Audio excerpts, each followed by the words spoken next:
So TNPL 2024 match 4 review தான் இப்போ நம்ம பார்க்க போறோம். Nellai Royal Kings versus Chepauk Super Gilli சச்சேலம் நடந்து முடிஞ்சிருச்சு. அண்ட் நெல்லை ராயல் கிங்ஸ் வந்து பாத்தீங்கன்னா 3 விக்கெட்ஸ் வித்தியாசத்துல ஒரு த்ரில்லிங் மேட்ச் வின் பண்ணிட்டாங்க.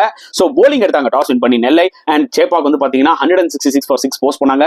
இதுல ஹையஸ்ட் ஸ்கோரர் யாருன்னு பாத்தீங்கன்னா ஜெகதீஷன் 63, ஒரு ஆங்கர் இன்னிங்ஸ் மாதிரி விளையாடினார். Full 20 overs. ஓப்பனிங்ல சந்தோஷ் அவரும் மேட்ச்ல நல்லா விளையாடினார், ஒரு 41. அண்ட் இந்த பக்கம் நெல்லை போலிங் எடுத்துக்கிட்டீங்கன்னா சிலம்பரசன் நல்லா போட்டு 3 விக்கெட்ஸ் எடுத்தாரு. அண்ட் சேசிங்ல ஆக்சுவலா அருண்குமார் கேப்டன் அவர் நல்ல ஒரு 2 பவுண்டரி அடிச்சாரு. சூப்பரா ஆட போறாரு நினைக்கும் போது அவர் அவுட் ஆயிட்டாரு. But Mohit left hand batsman கிளாசிக்கா விளையாடுனாங்க, நல்ல ஒரு knock 52 runs. But hero of the match வந்து பாத்தீங்கன்னா ஆப்வியஸ்லி ராஜகோபால்.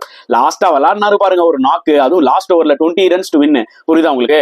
ஒரு பக்கம் நீங்க இங்க சேப்பாக் சூப்பர் கில்லிஸ்ல டேரில் ஃபெரர் அந்த ஆஃப் ஸ்பின்னர் நல்லா போட்டு 3 விக்கெட் எடுத்தாரு.